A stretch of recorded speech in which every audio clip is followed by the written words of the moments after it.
Hi everybody, this is the first in a series of videos on our unit Shareholder Rights and Corporate Governance.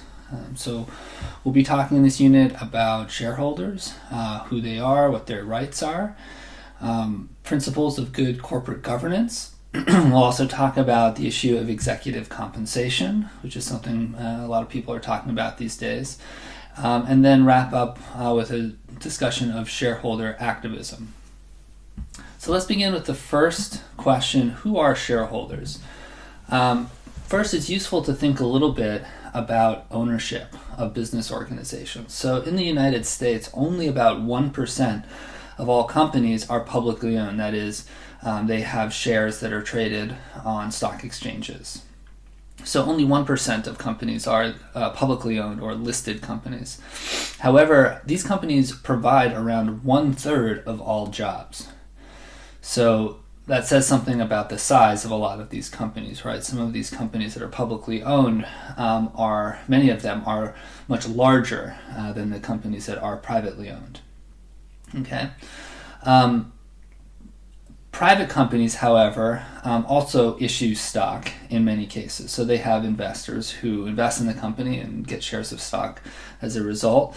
But unlike with publicly owned companies, this stock cannot be traded on public exchanges, and so shareholders own the stock but may be restricted from selling the shares to outsiders for a particular period of time anyway.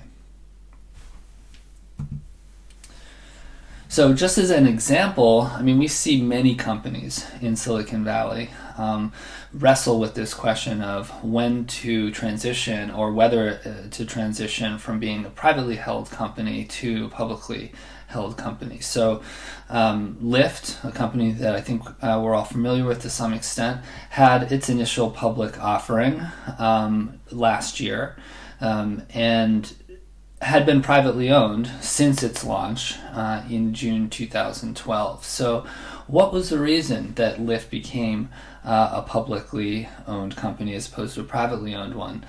There's a video here from the PBS NewsHour that gets into some of the details as an example, but in many cases it's about paying off investors, giving those early investors an opportunity to capitalize on their investments by selling, but first getting the public shares and then selling them. But there are other reasons as well, raising capital in order to grow and so on. Okay, but that's an example that you guys could look into more detail on your own. But who are shareholders? So that's a little bit about ownership, how companies are owned. Shareholders are the legal owners of business corporations. They're also called stockholders or investors, and there are different types of shareholders. There are individual shareholders. These are people who directly own shares of stock issued by companies. There are also institutional investors, and there are a variety of different kinds of institutional investors. This includes pension funds, mutual funds, insurance companies, and university endowments. I talked in an earlier class about the Tower Foundation, which is the name of the university endowment at San Jose State. And there's a link here, and you can find more information about that endowment and how that money is managed. Okay, but a large number of shares of stock are actually owned not by individuals but by these institutional investors. So if you have a mutual fund, if you're contributing to a 401k, some of that money is likely invested in the stock market. Faculty at San Jose State who contribute to the state pension fund, that money is also invested, some of it anyway, in the stock market through these institutional investors. So in 2010, and similar trends are true today, institutional investors accounted for 63% of all U.S. stocks. So more than half of all stocks are owned by institutional investors. As far as individual investors, about half or just over half of U.S. households own stock, either directly or indirectly. So many people, if you think about who are shareholders, shareholders are most people. Over half the people that you meet walking down the street own stocks either directly or indirectly. Older people are more likely to own stock. Okay, about 24% of young households do. So as you get older, you're more likely to become a shareholder one way or another.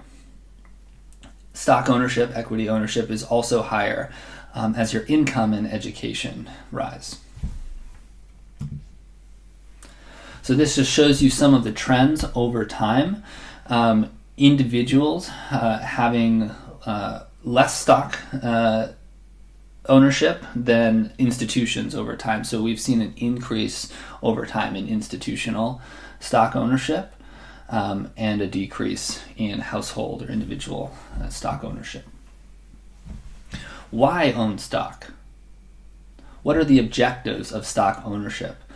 Well, first, to produce a return that's greater than that which could be received from alternative investments. So bonds, savings accounts with much lower rates of return on average. The idea is that stock ownership might be preferable to those because it can offer a greater return. It may also come with a greater risk. But how do you actually make money as a result of stock ownership? So shareholders may make money when the price of the stock rises, capital appreciation. Of course, that's not realized until you actually sell the stock. But when the stock of the price rises, your investment is worth more. And then second, when or if shareholders receive a share of the company's earnings through dividends, capital dividends. So there are different ways to make money from stock ownership. Capital appreciation, when the value increases, and capital dividends, when the company pays out to its shareholders some percentage of the company's earnings. So it's important to realize that shareholders are not a uniform group. This is something definitely to keep in mind for your stakeholder projects as well, when you're thinking about the interests of shareholders as a stakeholder group. Some shareholders are looking for long-term appreciation.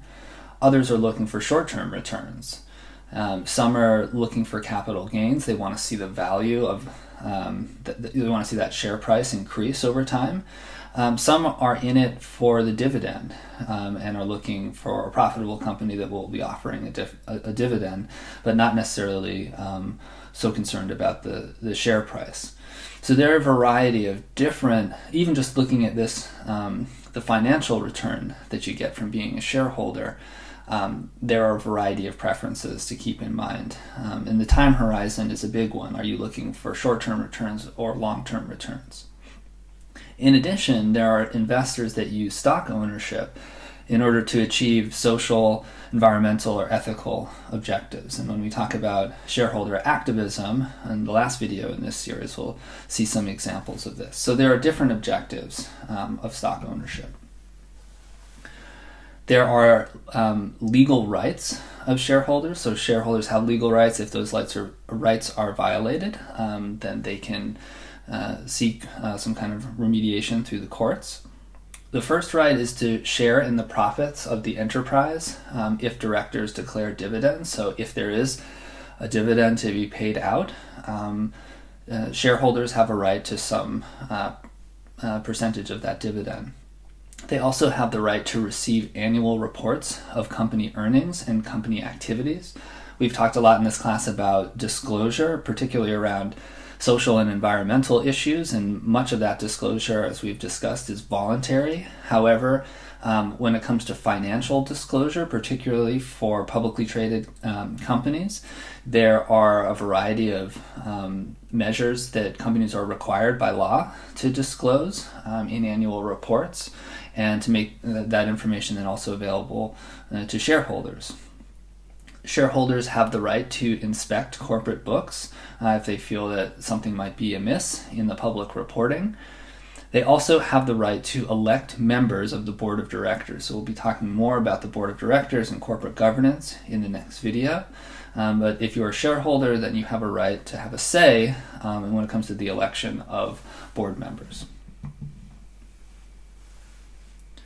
Shareholders have the right to hold directors and officers of the corporation responsible for their actions, and to vote on mergers, some acquisitions, and changes in the charter and bylaws. So there are some decisions on which shareholders have a right to vote and have a say. They also have the right to bring other business-related proposals before all the shareholders, and they do this in the annual meeting. And then finally, they have the right to sell their stock when they wish. So these are all legal protections, which means that at some point, shareholders maybe didn't have these protections and somebody felt like they needed to and put them into law. And it raises the question, why is government regulation needed to protect shareholders? Why have all of this public policy there to protect shareholders? This is an important question for you to think about. I think one answer to this question is that shareholders are very important to business organizations, to our economy. We want individuals and institutions to feel confident in buying stock and making investments in businesses. That's good for business. And we might be afraid that individuals and organizations won't be doing this if they fear, for example, that companies won't be providing them with the information they need to make educated decisions, and so, or that they won't have the ability to sell their stock once they purchase it. All of these different rights that we just talked about. Imagine how you would feel as an investor if that right was not guaranteed. You might be nervous. You might be a lot less willing to purchase stock. And then think about what the ramifications of that would be for our economy. So shareholders are important in the economy, and therefore we want to make sure that they feel confident buying stock and making investments. So the main government agency that's charged with protecting shareholder interests, shareholder rights, is the Securities and Exchange Commission, or SEC, which was established in 1934. That came in the wake of the Great Depression and the stock market crash of 1929. The mission of the SEC is to protect shareholder rights by making sure that the stock markets run fairly. And again, the argument here is that government regulation is needed because shareholders can be damaged by certain practices, abusive practices by firms. So the SEC has a lot of responsibility around information, transparency, and disclosure. The trend, as we've seen in other contexts, has been for management to disclose more and more information to shareholders and other interested parties. Nevertheless, while this is the overall trend, there are still circumstances in which the lack of transparency is seen to be a problem. One example of this was in the financial crisis of 2007 and 2008, when some of these complex financial instruments that were developed became very popular, but they were also sort of opaque in that investors didn't know exactly what they were getting and didn't exactly know what the risks of their investments were. And so this led to a systematic underestimation of risk and subsequently a crisis. So the SEC's work is sort of cut out for it in keeping up with the business world in figuring out what business organizations are doing and therefore what information that needs to be disclosed to investors. The SEC is also charged with rooting out insider trading wherever that occurs. And so insider trading is when a person gains access to confidential information about a company's financial condition and argues that information, before it becomes public knowledge, uses that information before it becomes public knowledge to buy or sell the company's stock for a profit. And so there are different examples of this. This is a recent one involving an NFL player that you may be familiar with, but it just shows that this is an ongoing problem. It's a problem of insider trading. And so it's illegal to do this, to take non-public information and use it to trade, to provide that information to somebody else with the expectation of some kind of gain. But we do see this stuff happening in practice. Finally, the SEC is also there to protect shareholders from fraud. And so there are, many companies are playing by the rules and want to do well by their investors, but there are cases where there's fraudulent behavior. Bernie Madoff's Ponzi scheme is one example. If you haven't heard of that, there's a great documentary here on PBS that you can watch to learn about Bernard Madoff and how he was defrauding his investors.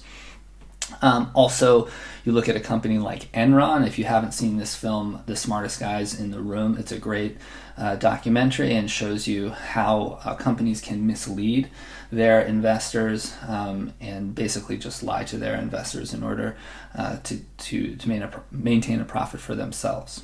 Okay, so the SEC is there to protect investors, which, as I said, are very important for business organizations and for the economy as a whole.